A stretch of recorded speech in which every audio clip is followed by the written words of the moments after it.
दोस्तों राम राम। आज मैं जो वीडियो आप लोगों के साथ शेयर कर रही हूँ वो सतवानी का है। क्या सतवानी सतवानी बोलते हैं हम लोग। सतवानी अब किसी कोई कुछ बोलते हैं, लेकिन हम लोग सतवानी वही बोलते हैं। 14 अप्रैल ये एक ऐसा डेट है कि जो हर बार इसी दिन मनाया जाता है, जिसको हम लोग सतवानी कहते हैं। इसमें सत्तू का और कच्चे आम का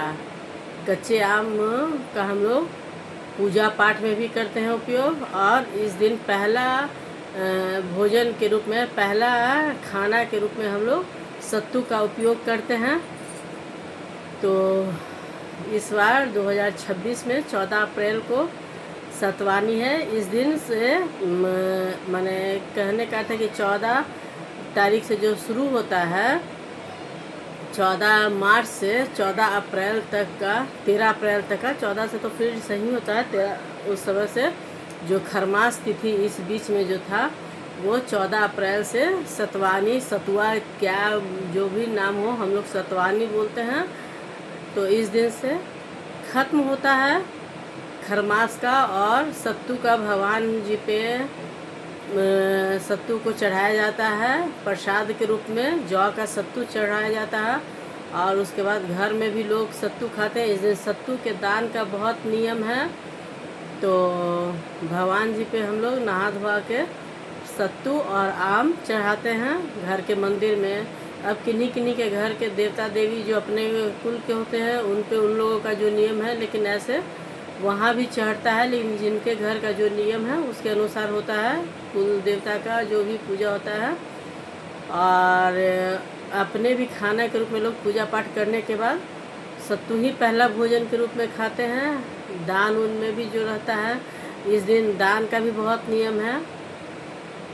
सत्तू का दान भी होता है। वैसे भी कहा जाता है कि वैशाख में सत्तू का दान बहुत मुख्य माना जाता है, बहुत महत्वपूर्ण माना जाता है।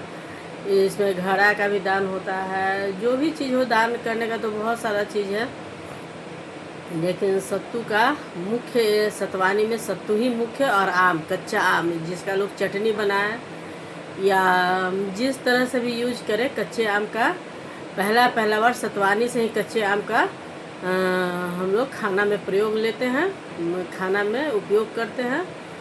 तो इस बार यही है। और सतवानी का जो है घर में चना का सत्तू लोग खाते हैं। पूजा में लोग ज़्यादातर पूजा में जो सत्तू यूज करते हैं वो जौ का सत्तू यूज होता है। घर में भी लोग थोड़ा सा जौ के सत्तू से जो भगवान को प्रसाद चढ़ाते हैं वो लेके खा लेते हैं हम। उसके बाद फिर चना का सत्तू खाना हो या फिर दान में देना हो तो वो देते हैं। ये हर साल 14 अप्रैल को होता है और इस दिन से ही कहा जाता है जो कि शुभ मांगलिक कार्य शुरू हो जाता है। जो खरमास की वजह से जो भी कार्य रुका रहता है, शादी विवाह मुंडन, तो वो सारा सतवानी के ये से शुरू हो जाता है, सतवानी के दिन से शुरू हो जाता है। तो आप लोगों को ये वीडियो जो है वो कैसा लगा ये कमेंट में बताइएगा। और अगर पसंद आता है हमारा चैनल को तो सब्सक्राइब कीजिए, कमेंट कीजिए, लाइक्स और शेयर कीजिए। और इसी के साथ मैं फिर अगले वीडियो में आपसे मिलती हूँ। राम राम।